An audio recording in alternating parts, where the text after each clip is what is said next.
ॐ भद्रं कर्णैभिः शृणुयाम देवाः भद्रं पश्येमाक्षभिर्यजत्राः स्थिरैरङ्गैस्तुष्टुवागं सस्तनूभिः व्यशेम देवहितं यदायुः ॐ शान्ति शान्ति शान्तिः. Let us pray together. We offer our salutations to the all-loving being who endows all beings with consciousness. We meditate on the Lord, who is the origin of the universe. Lord, Thou abidest in all, Thou art all, Thou assumest all forms, Thou art the origin and goal of all. Thou art the self of all. Thou art existence, knowledge and bliss. Salutations unto Thee. May the world be peaceful. May the wicked become gentle. May all creatures think of mutual welfare. May their minds be occupied with what is spiritual and abiding. May our hearts be immersed in selfless love for the Lord. Peace, peace, peace be unto all. Opening song, a well-known poem of Swami Vivekananda, No One But Me to Blame.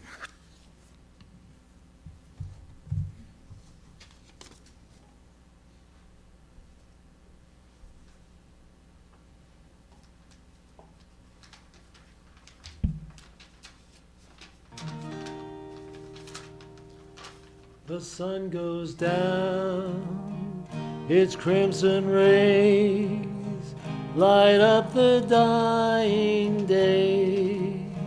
A startled glance I throw behind and count my triumph shame. No one but me to blame.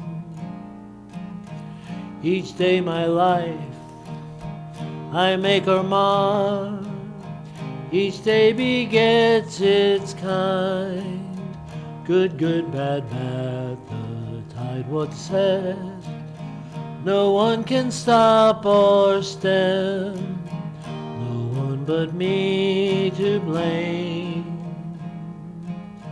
I am my own embodied past, therein the past was made, the will, the thought to that conform, to that the outer frame, no one but me to blame.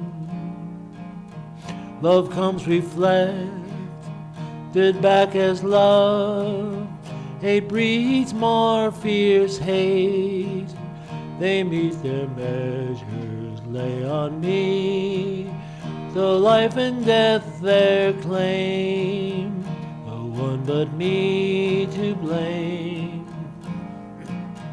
I cast off fear and vain remorse, I fear my karma sway, I face the ghost my deeds have raised, joy, sorrow, censure, fame, no one but me to blame. Good, bad, love, hate, and pleasure, pain, forever linked go. I dream of pleasure without pain, it never, never came, no one but me to blame. I give up hate, I give up love, my thirst for life is gone, eternal death is what I want, nirvanam goes life's flame, no one is left to blame. One only man one only God, one ever perfect soul, one only sage who ever scorned the dark and dubious ways, one only man who dared think and dared show the goal, that death is curse and so is life, and best when stops to be. Om Namo Bhagavate Sambudaya Om.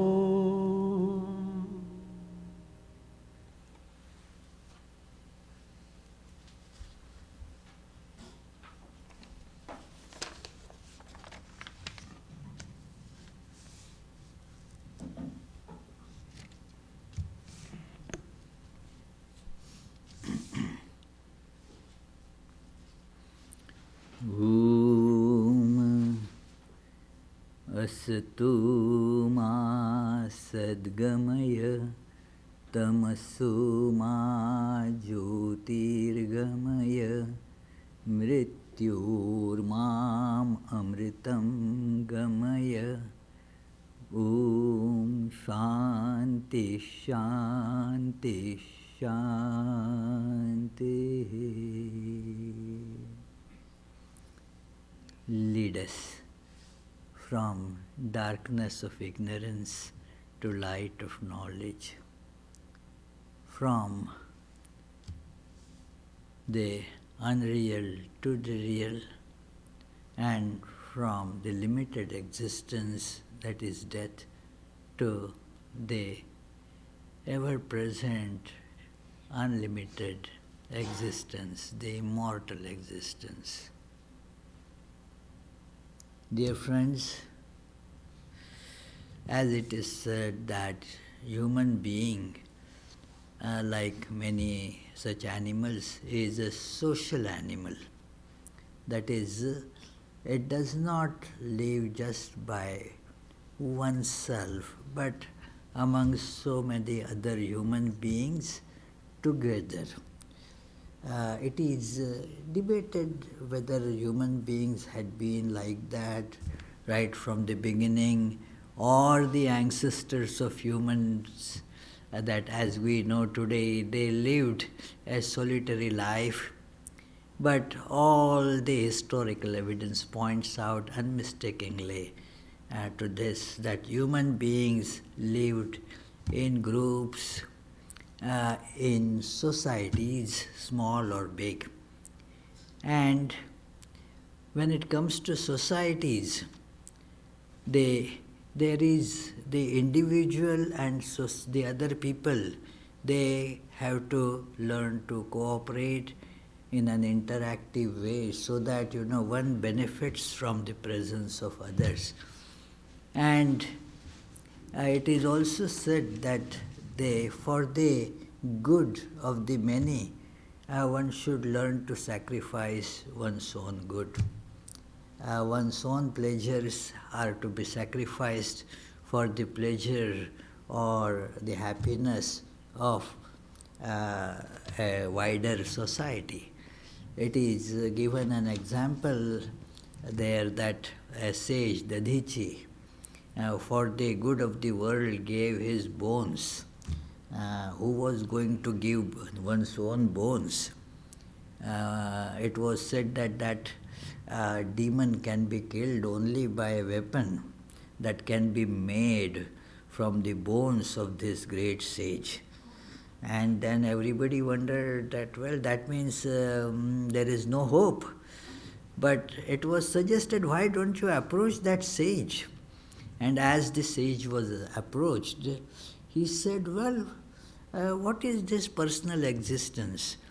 It is if my bones are going to be useful to remove a big evil of the society, here they are, please take them.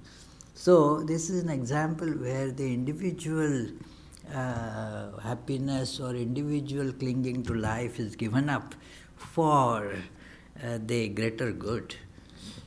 And it is also seen that even in one individual, it is an assembly of so many organs, so many different tissues, all are put together. That also is a society. That society of so many different things tied together, as it were, and there is for the good of the whole, the part can be sacrificed. It is like if a foot is to be amputated for the good of the whole person as such. If not amputated, then the poison will kill the person. Then yes, that decision has to be taken that it is better to amputate the foot. So it is like that the good of an individual is always tied to the good of the society.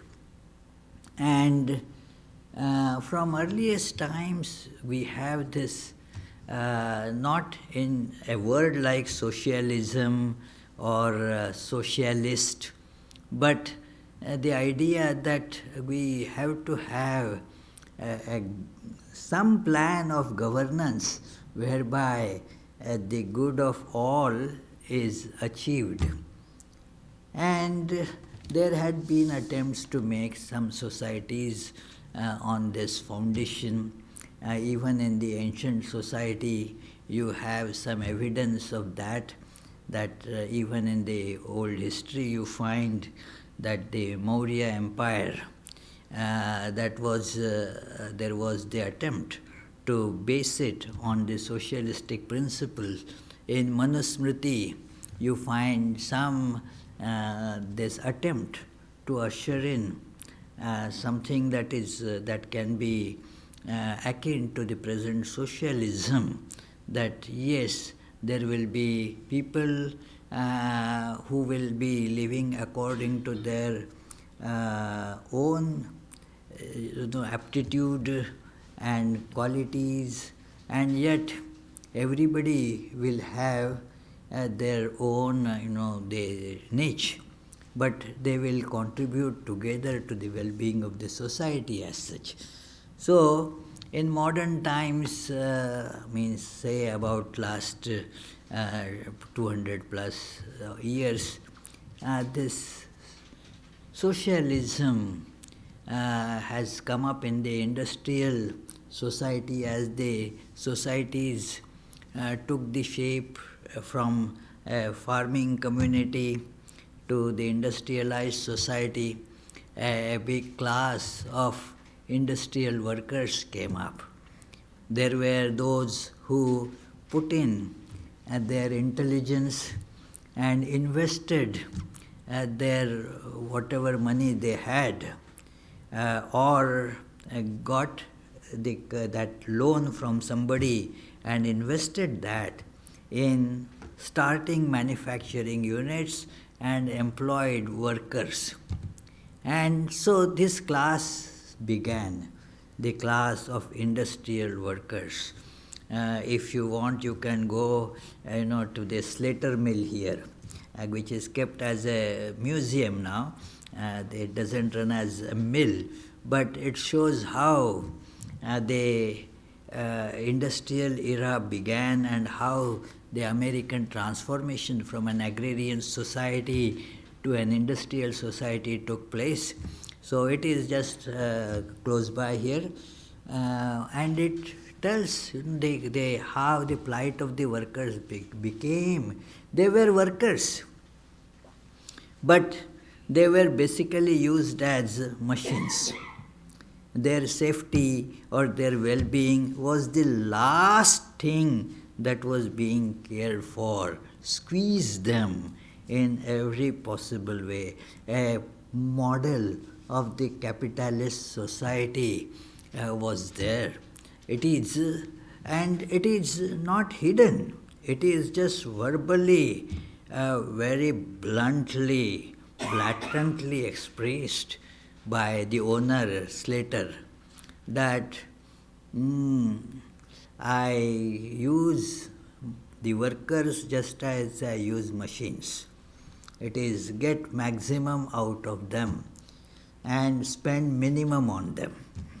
That is how the general model of what was called capitalism worked, to exploit.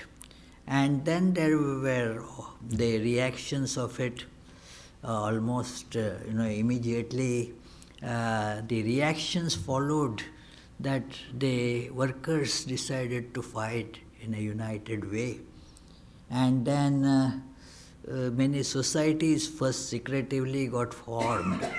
Many workers were scared to even take up that step because they were kept so suppressed that and were scared even to raise a voice about it, thinking that if they do, whatever they have, that also shall be taken away from them.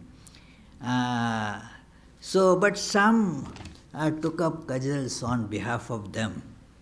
It is the most well known, although they were neither the first nor the only, of course, not the only ones. Even later, there were many prominent socialists, but the names of Marx and Engels, they come to the fore very prominently, that they took up this idea. Marx, he was the editor of a newspaper. He got into journalism, although he was a brilliant student, but because of the anti-Semitic culture in Germany, he was not allowed to get any academic position or it is very strange that his parents had abandoned their religion so that they will get absorbed in the society, they will not be considered or thought to be Jewish and so forth. But still, because of all that prejudice and everything, he was not given any academic position. He became, therefore, editor. He went into journalism, and while that he studied so many things about how the worker's life is, studied the philosophies and applied them to the society, like the Hegel's ideas, philosophical ideas of this dialectic materialism. It was for Hegel, it was the historical thing, that yes, how the different ideas come. It's a very interesting analysis by Hegel, that how a thesis gives rise to the opposite of it, antithesis. And then both kind of fight to bring out something that is called synthesis. So thesis, antithesis, and synthesis. But then that synthesis becomes a thesis, and again the same thing continues. So this is, Marx applied it to the social structure, that here is a capitalist society. It will be now, a time is there now to oppose it by bringing up the revolt of the workers who are getting oppressed. And he was a great writer, very forceful writer, and he therefore showed the inner contradictions of what is called capitalism. This is capitalism, that you put in what is called capital, means money. His article on money is great, how money distorts, in fact inverts the thing, turn on the head. Because of money, the things appear very different, so not as they are. So money therefore changes everything. So it is the money invested. Now the industry gets run, starts from there due to innovative ideas and so forth, and then they have to now make more profit. Then there are other units, somebody else also comes and does the same thing, and then there will be conflict of interest, there will be fight, and thus thereby the war that you see, that how to cut down the prices and sell more, reduce the expenses. And one way of reducing expenses was to cut down the wages. It is nowadays they therefore bring machines, not they don't cut the wages of the workers, they cut the workers themselves. So it is all that is the capitalism, and he showed Marx that how because of inner contradictions that will not last, and advocated instead a rebellion by these workers. His many statements are wonderful. They are very Vedantic if you apply it to our the life, our mind as we live. That he said that the proletariat, that is the word he used, the industrial workers, proletariat rise. And they were afraid if we fight, whatever we have, that also will be snatched away. He said, think, what do you have to lose? And that famous statement, proletariat has only fetters to lose, nothing else to lose there. So rise up in rebellion. It is during his days there wasn't much of a rebellion. It didn't get into practical footings. But although after he passed away, there were already signs of unrest. His co-worker and friend Angel, he took up these ideas, he modified that a bit, and then gradually you see that the idea of socialism in various ways came into picture.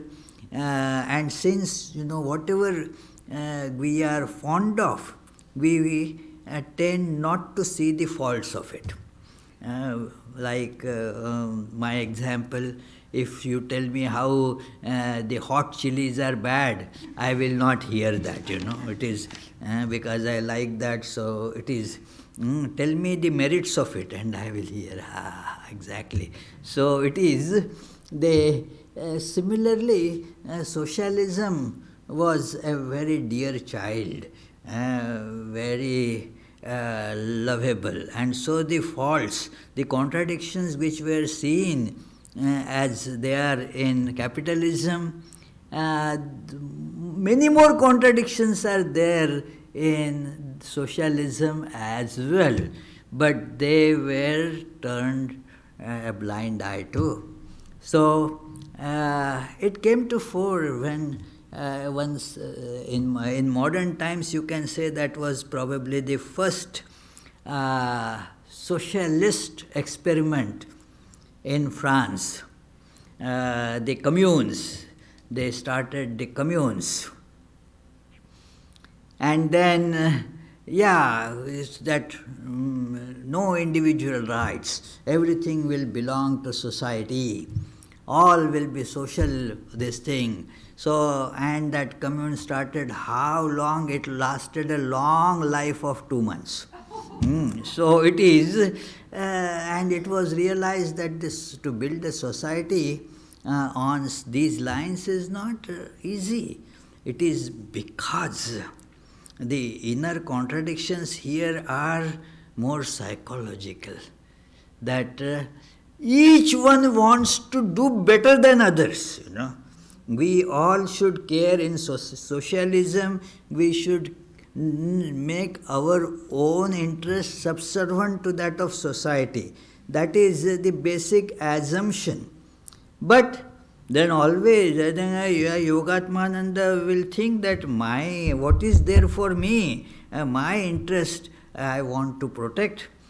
First, it is a tendency, an instinct that is already there in human psyche. Each of us wants to do, so to say, better than others, and therefore one's own good becomes, more important.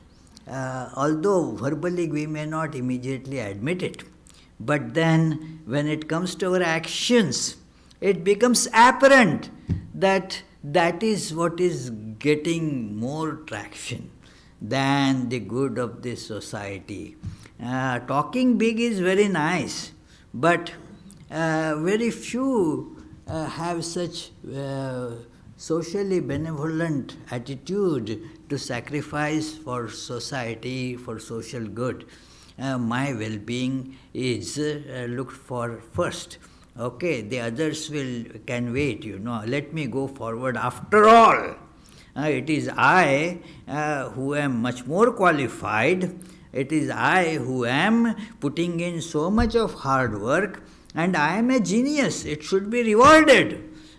So all this now gets changed, and therefore although it is agreed upon that yes, even the capitalist American society, American model of governance is basically capitalism. It is also based on one principle that applies or is taken up as the very foundation of this even socialism, if you go deep enough, and that is enshrined in the Declaration of Independence, that all are created equal. All of us are equal.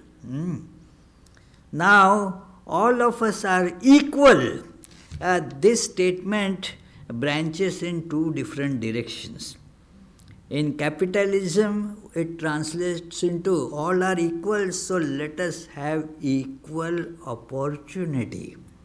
That is what is the American this thing is.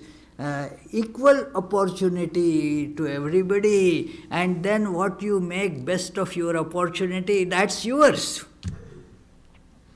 Yeah, you decided to start this industry. The other also could have thought of that. Didn't. That's not your fault. So you became a billionaire. That equal opportunity to become a billionaire is available to others too, but they didn't make use of it. What can be done?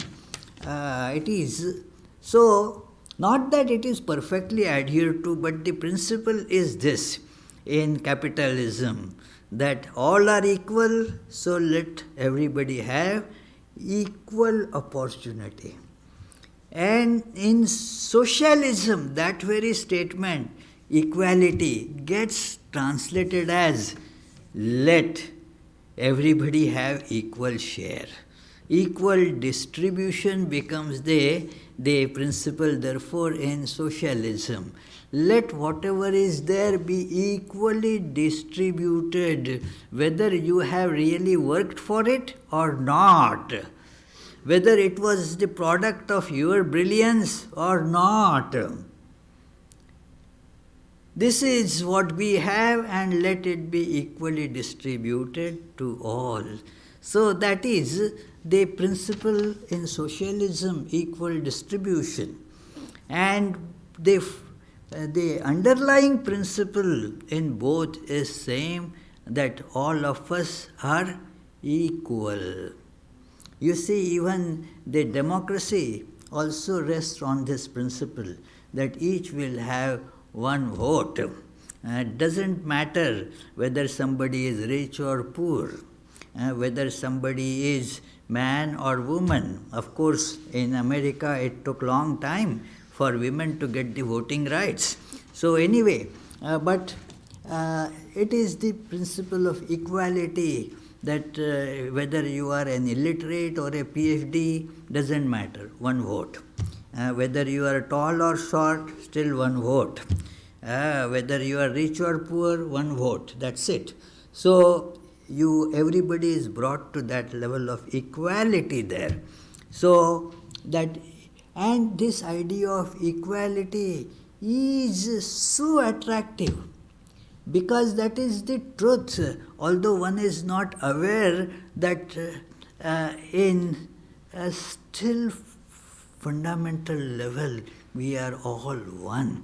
But yet still it is truth, and so its appeal is there, that we want equality. Equality has to be brought in. So therefore this idea that let all be equal, so it becomes so attractive an idea. Whether it is capitalism or socialism, they take two different directions of growth, that's all. In socialism, this idea becomes prominent, that let there be the equal distribution of all that we have, and thus the attempts were made in that direction. The Swami Vivekananda's quotation, that his quote that forms the title of today's lecture, that I am a socialist. He wrote this to Mary Hale in Chicago in a letter from London. That was the letter written in 1896. 1st November 1896, it was written from London to Mary Hale. And he describes that how in Hindu society there are these classification by varnas. The varnas, sometimes and very wrongly, these two words get translated as same. The word jati and varna, they actually have very different meanings. But lot of confusion comes in the Western Indologist literature, their books, because they have translated the two words varna and jati. Varna means it is dependent on your work, your aptitude, your qualities and so forth. That determine your varna. And jati just is determined by your genetic lineage. So genetic lineage does not determine varna. Genetic lineage determines jati. But in most English books, now some of them have started understanding the distinction. But still, majority of the English books, even written by Indians, they use this same translation, caste. Caste system is taken up as a conglomeration of varna and jati. Varnas are only 4. Jati is, well, practically infinite. So, so many different jatis are there, varnas are just 4. So he says these 4 varnas, which are those who are given to the knowledge, to learn and to distribute that learning and teaching as their life's calling or vocation. They are called Brahmins. They do not therefore have that much attractions towards the sensual pleasures or accumulation of money. And therefore they have a lifestyle that is conducive for that purpose alone. That okay, as Brahmin you pay attention to this earning of wealth, and therefore they are not given as much money. Their compensation is respect, honor. For knowledge they will be given honor. That is the way of compensating. Everybody has to be compensated in the proper manner. So the Brahmins will get honor not money.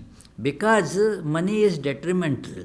Money will make you indulge in pleasure seeking, and as you go into pleasure seeking, the seeking of knowledge will take a back seat. In our schools, we used to have a nice couplet that we used to recite, that it is that Sukharthinah kuto vidya, vidyarthinah kuta sukham. That it is, if you are seeking pleasures, then how will you get the learning? And if you are seeking learning, where do you have the energy or leisure to run after the pleasures? Therefore, sukharthi va tyajet vidyam, vidyarthi va tyajet sukham. That if you are the seeker of learning, give up your drag for these fleeting sensual pleasures. And if you want them, forget the idea of learning, education.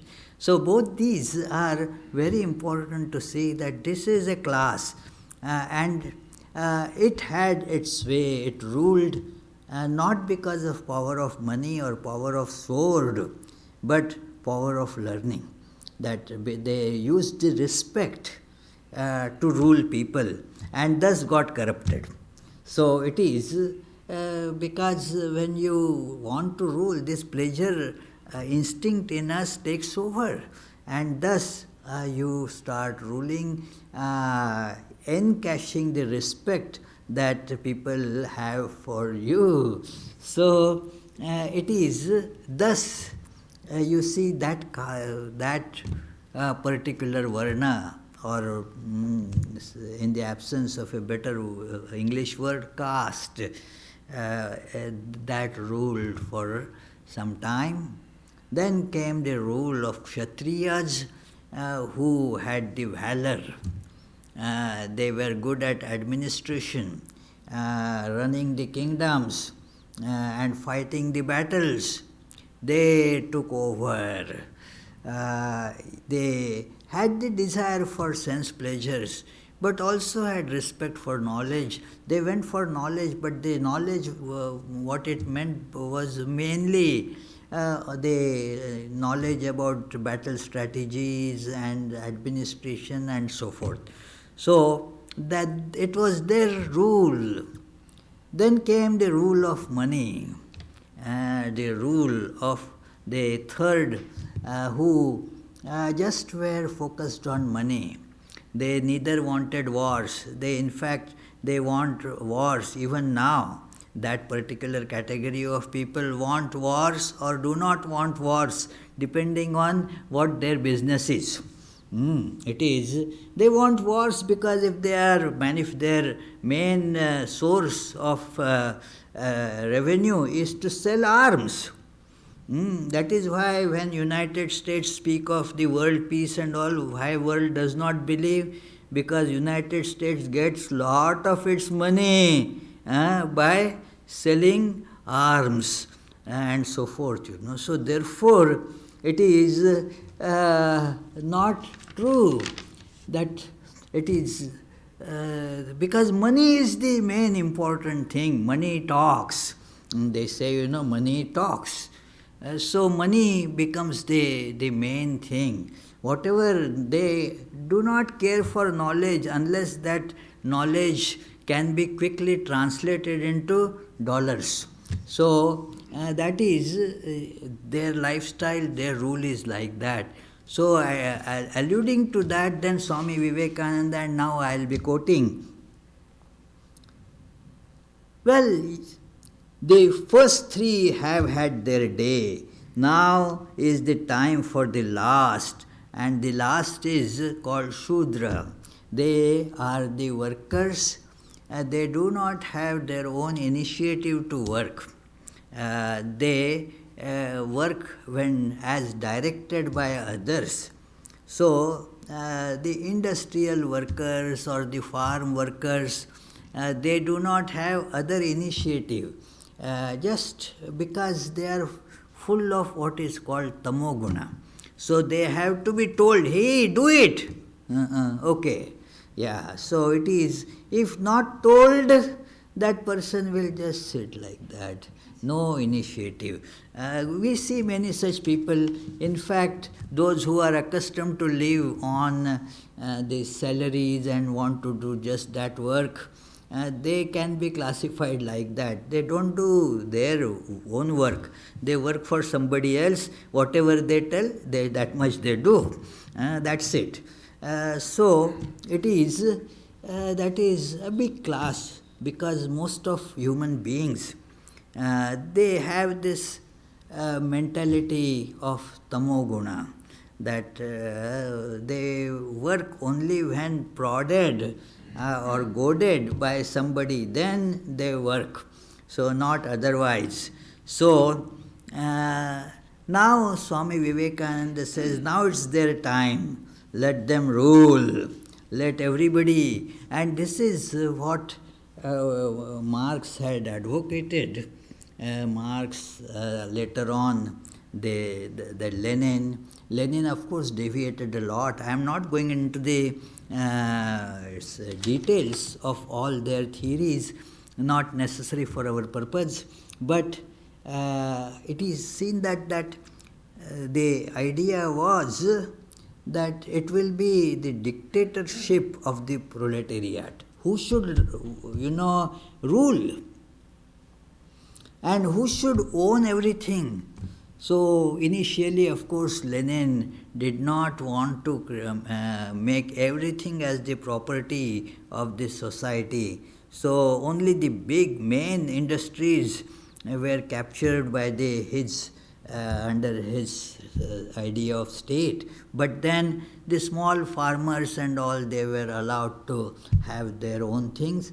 Later on, Stalin took away that as well. But the dictatorship was there. And according to Marx, this is a temporary phase. Like thesis, the rule of the capitalist; thesis, antithesis, the rule of the proletariat. And then when proletariat will take over everything, then, well, everybody will have same, everything will be same. There will be a stateless society. It is a stateless society. So,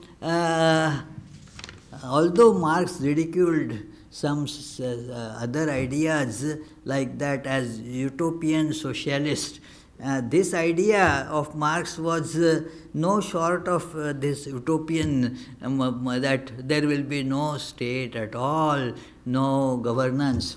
And that is, soon it was seen in the countries that went to this model of socialism. It remained just for the sake of name. Because the individual propensities cannot be just wished away. They were there to stay, and then soon you see these societies, they became transformed more into dictatorships.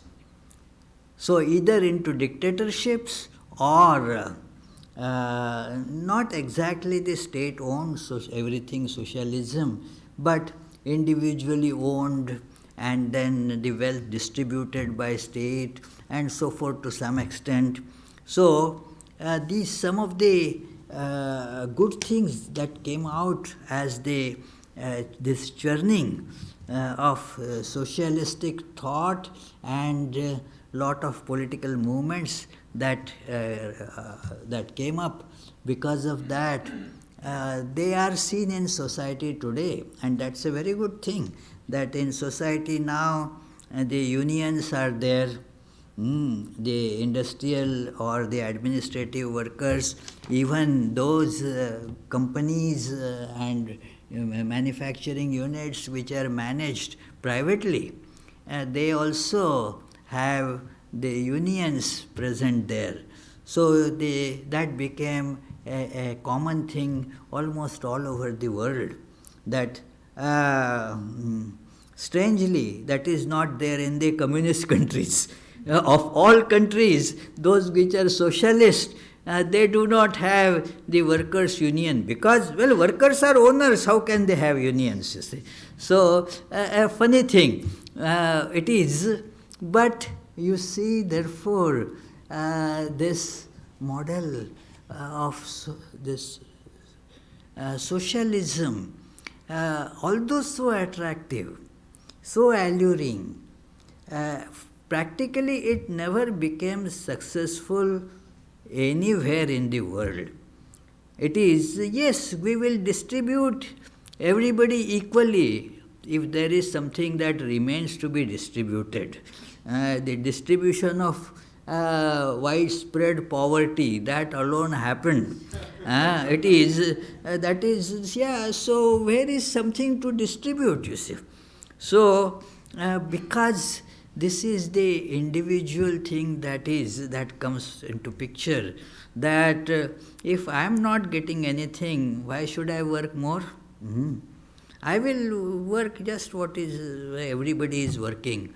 I will not have to stretch my brains. Let them take care of it.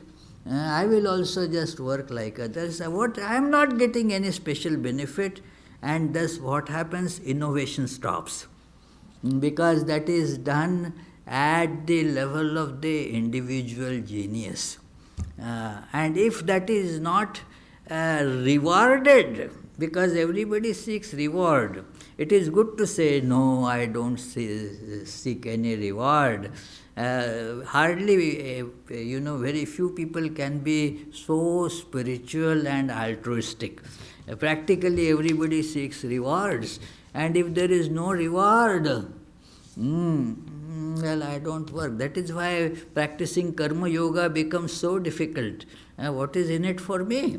It appears to be very simple. Practice karma yoga, that dedicate everything to God. Don't seek any results for yourself. Sounds very good, but I seek for myself. Although I do not say that aloud. So, this is what is happening, and naturally it should happen like that in case of this socialist structure. And therefore Swami Vivekananda continued that I am a socialist. In the same letter he has put other things, gold standard, silver standard, but then he concluded that paragraph saying, I am a socialist, not because I think it is a perfect system, but half a loaf is better than no bread. It is, now let the rule be shifted to others. The first three castes or varnas had their sway. Now let this class also have its chance. Let every dog have his day in this miserable world, so that after this experience of so-called happiness, they may all come to the Lord and give up this vanity of a world and governments and all other botherations. A government and the world, because the world is just shifting. There is nothing like it. It is the very reason that we are attracted to equality is that the underlying equality is real. Otherwise it is impossible, friends. And I am saying this word impossible very deliberately. It is impossible to find the equality, period. That there is nothing equal. Wherever there is multiplicity, the very fact of multiplicity is that A is different from B. In mathematics, there is that idea that if two things are to be different, then there must be at least one characteristic of A that is not shared by B, and similarly, characteristic of B not shared by A. So, each of us are different. We have, say, a different age, different skin colors, a different size of body, different language, different skills. Yeah, all are not artists, all are not musicians, all are not scientists. Yeah, it is, all are different. Where is the equality? Come on, friends. Try to find where that equality lies that calls forth either democracy or socialism or even capitalism. Where is that equality? And that is what Vedanta points out. Swami Vivekananda points out that equality there, that this is just the appearance. Multiplicity is an appearance, like the waves on the ocean. They rise, they fall, they rise, falls. And even when you see at one wave, it is a continuous change. What you perceive is only change. We do not perceive anything but change. Even the process of perception is like that. It is change that gets perceived. It is, therefore, it is all change. Where is that reality of all these changing things? See, the smallest and the biggest thing in this universe, the galaxies, they were also made, and they will have also their day of saying goodbye, and between that also they are constantly changing. Look at our person. Is it the same Peter that played just now, sang a nice song? Peter sang a nice song. But is he the same Peter that was when he was 2 months old? No. Not that from 2 months he suddenly became so big. No. Continuous change was happening. Oh, the changing thing. So what was real there? It is that oneness. That is real. And there we all are together. We are getting our distribution together there. And this is true wherever we feel that oneness actually, friends. For example, take our own body. All different organs are there. They are different, but then they have that underlying awareness of equality there. And therefore, you don't have fight between the left eye and the right eye. One hand does not fight with another hand. It is, one hand doesn't fight with the other. But if you see difference, I and that fellow, then those hands come to blows, you see. So it is like that, you can see. In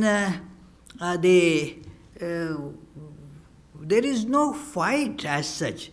The hands do not take up the fight that we work and this mouth alone gets to eat. We will not feed the mouth. You can't imagine any such thing. Because there is this idea of oneness. And when you actually experience this oneness, all the fight will go away in society. And that is where you become a saint, when you see the ocean that is one, on which the waves are rising. When I was being driven a little while ago by Jyoti, she said, well, I like to read the license plates, they have such nice things. It is, and so your Rhode Island, it is ocean state. So Swami, you should look at the ocean and not at the waves. Yeah, so look at that which is one and the same, and not that which is the difference. When we see the differences are to be seen, acknowledged, but on these two foundations. One is that they are temporary and therefore unreal in that sense. And secondly, there is the underlying reality that does not change. And that is the substratum of all these changes. When one sees that unchanging reality and then these changing things, then one does not get bothered by the differences because of seeing the reality. That is, and the practical way of achieving this is therefore learn to not to hoard but to distribute.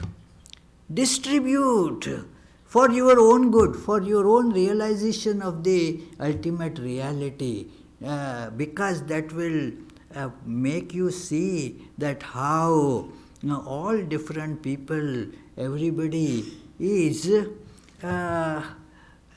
after all manifestations of the same one reality. And this is then what is called that karma yoga, doing service to others, giving to others, not in a condescending way that, hey, okay, take this, get out. So that is not how it is to be given, but with great respect and thanking that for taking it, so that I had the benefit to share, I could give. So therefore Swami Vivekananda says that and this is, I'll quote from his lecture that he gave in Madras, and those who were listening to the lectures all belong to what is called Brahmin caste, and they had the ego. We are the custodians of learning.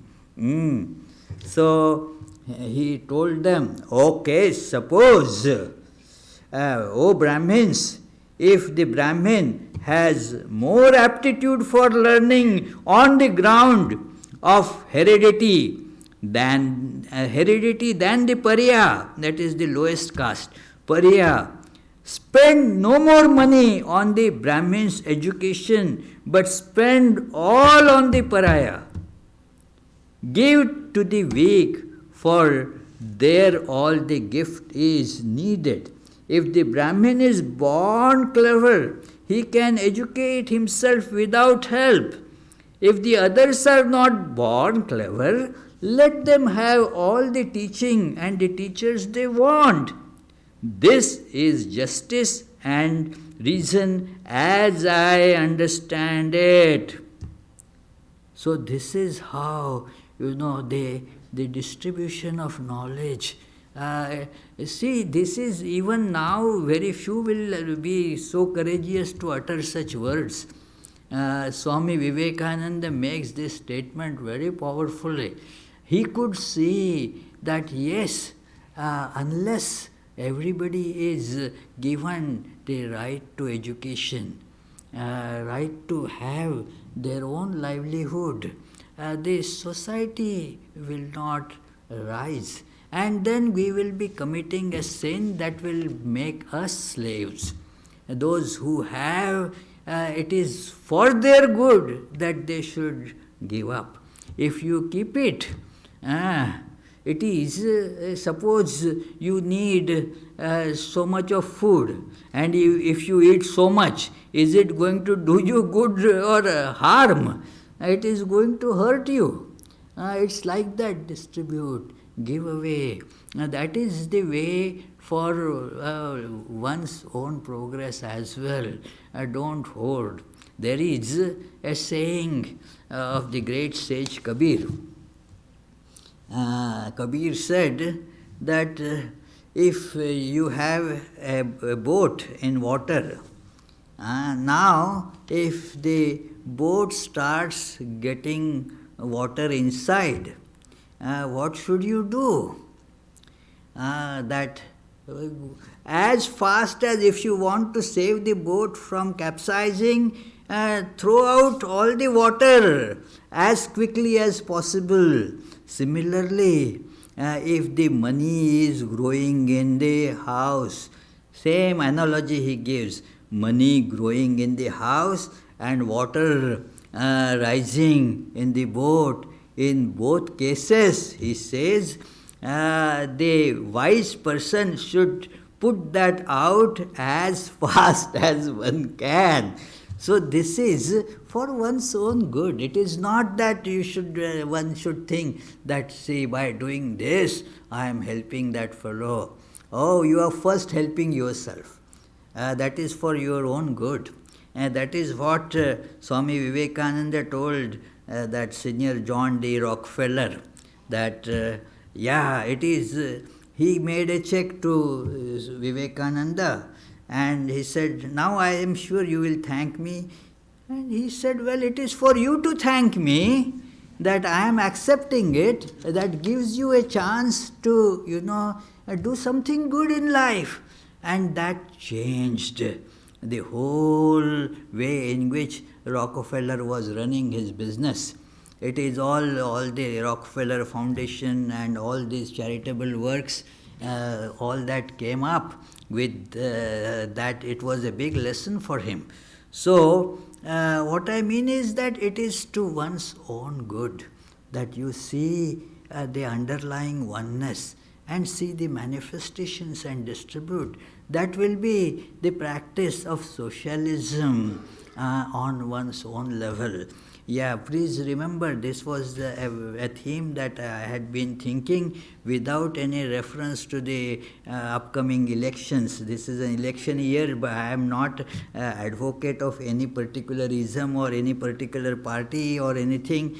It is just given as how this idea that Swami Vivekananda taught, the idea of socialism as presented by him, it is certainly something that is worth studying. There is a small booklet, maybe I don't know if it is available in the book of sales room, or it is certainly available in our library, the little book, Caste, Culture and Socialism, Caste, Culture and Society, I think, by Swami Vivekananda.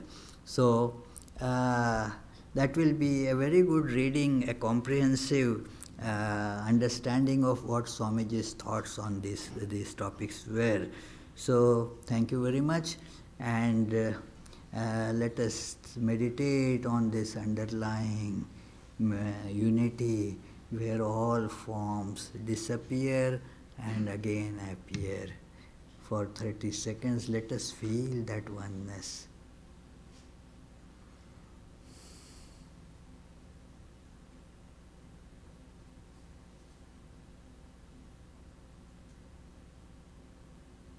And if you have any questions now, you can ask. Yes, Charlie?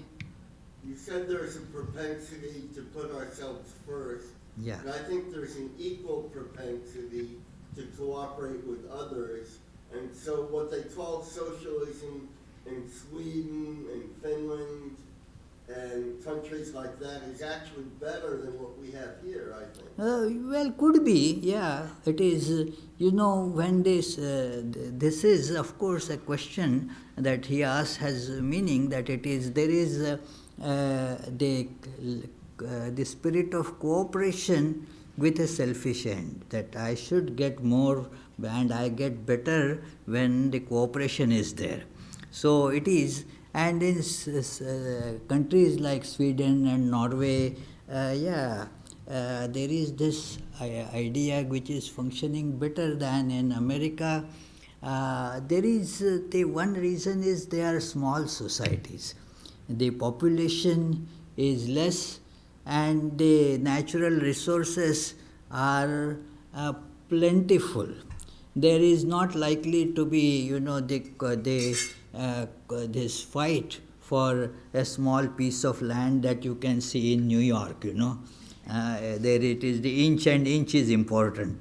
So in those countries, the one reason is like that too. In a huge society where the population is at least say 500 millions, it is then we can see how that works. It is this small society, small these things, communes, it can work to some extent. And there also everything is not controlled by society. There is the individual, it's a kind of balance that is struck. Moreover, there is this idea of democracy and not that of the this dictatorship of proletariat. Yeah. Yes, Jim and yes, Jim. Covered a lot of information historically, and I was thinking about when you talk about Marx and Hegel, I was thinking about something from the book of Galatians in the New Testament of the Bible that said that as you sow, so shall you reap. Yeah. And you didn't bring that up, but the interpretation of that is twofold, and I heard you talking a lot about the economics, but not about the other side. So as you sow good deeds, so you shall reap good deeds. As you sow bad deeds, Yeah. you shall reap. But when we talk about the socialism, everyone being equal, I was thinking of it more in terms of you have the opportunity to do good or do evil, and forget the economics. Yeah, that is true. But the idea of socialism was promoted on the basis of this money. The money was the main governing factor in. Huh? Isn't that where Hegel came in, because he was more an idealist? Hegel didn't discuss it much. Marx discussed it. Hegel's was just a philosophy approach, basically, not really applied to any socialism or anything. But Marx took it up and then applied it as a scientific way of ushering in this socialist this thing, structure or political system.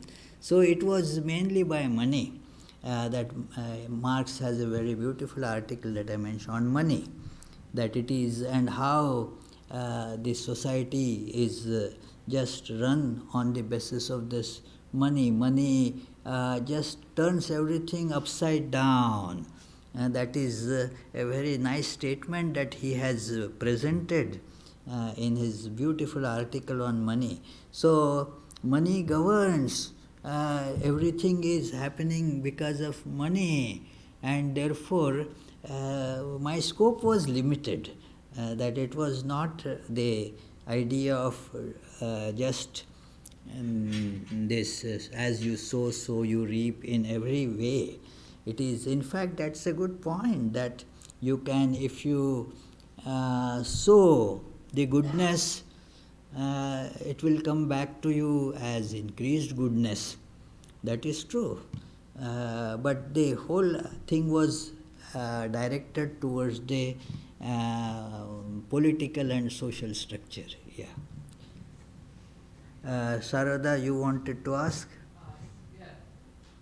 When I was growing up, my father used to always say that charity and philanthropy are polar opposites, because philanthropy is expecting some type of praise or recognition, and charity is a selfless act. And I was just thinking that from what you were saying, Vivekananda really exemplifies that with the message that he was trying to get across. So Yeah, what you say is right, and I mentioned that in my talk, that it is the outer action does not determine whether it is the karma yoga or not. It is the inner intent that decides if an action is karma yoga or not a karma yoga. That small book of Karma Yoga by Vivekananda is a great book, and it shows that how every work, any single work, which may not even be in appearance any charitable work, it also can become a karma yoga with proper attitude. There is a chapter, each is great in one's own place, that whatever your work may be, you can become a giver by doing that work. Yes, you had some question? Somebody raised hand here. Okay. I'll come to you, Tommy. Yes. So at the last quote you said that Swami Vivekananda was saying, give more opportunities to the people who are more oppressed than those who have born along. Yeah. But isn't it also encouraging some kind of reverse distribution? People who are born for no reason, they're getting penalized because of their ancestors who have probably done something bad. Well, they are not getting penalized as such. It is, yeah, it is. Well, it is, but it has been like that. When you see a historic thing, then one community, then it is not individual, but it is you are a member of that community, and that community reaped the advantages for a long time, and the other community, as community, was deprived for centuries in the same way. So now let it go to that community. That is the idea. The present reservation policies, they are less governed by the idea of good to people than to have political mileage. But that apart, the principle is important there, that those who have been deprived for ages, and now they should be given the more benefits, so that they become equal members of the society. They should be given more opportunities. That is an idea, and I do subscribe to that idea. Yes, Tommy? An example of karma yoga with intent, another example would be like when you mentioned in Friday's last class about the knife of the surgeon and the murderer. Yeah, correct. Yeah, thank you. Yeah, correct. Yes, anybody? Richard? You know, it is a miracle that human hands and minds fashion everything from earth, all of it, all the natural resources were put together. It's an amazing project, and I'd rather not, blow it up. I don't want it to be blown up. I think we should somehow make this. You don't need to blow it up. You don't need to blow it up. Yeah, the movie comes to an end anyway. You don't have to blow it up, You had blown it up on the screen. It will end. So this movie of all these appearances, these laughs and these cries, these smiles and tears and all that is going to come to an end anyway.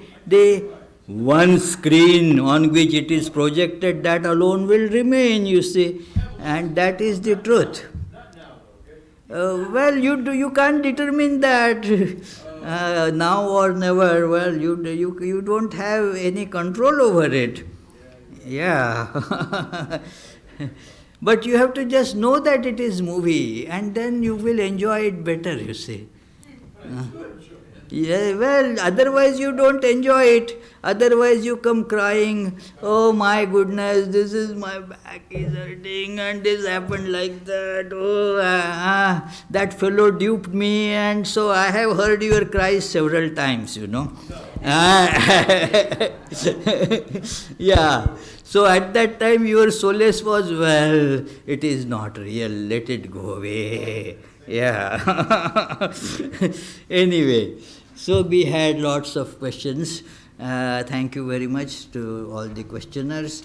Now Vishwanath will do the offertory, then we will have the Arati while he is doing offertory. I'll read the upcoming programs. Coming week is great, friends. There are 2 guest lectures. Guest means not our usual, that same Swami blabbering the same thing. That's not there. on Tuesday and Friday. On Tuesday, we will have a lecture by Sukalyan Sen Gupta at 7:30 p.m., a professor from UMass Dartmouth. He will be speaking on the life of Swami Brahmananda, a direct disciple and the spiritual child of Sri Ramakrishna. So, and on Friday, Shrikant will be speaking on the stories from Bhagavatam, but he will speak on stories, that story of Dhruva in Bhagavatam. So please attend both these. And then again, coming Sunday, I am again going to be back here to speak on art of expressing the experience, whatever it may mean. Art of expressing the experience. So I'll be speaking on that. I have not absolutely any idea of what I will be speaking. A closing prayer, yeah. Let's have now the closing prayer. Not close the book, close the prayer. Closing prayer, close the prayer, yeah.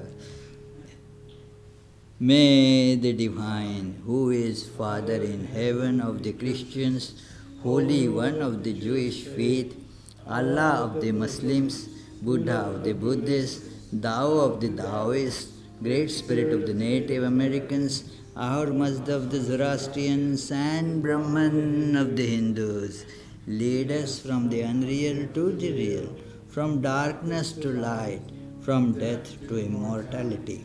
May the all-loving being manifest himself unto us and grant us abiding understanding and all-consuming divine love. Peace, peace, peace be unto all.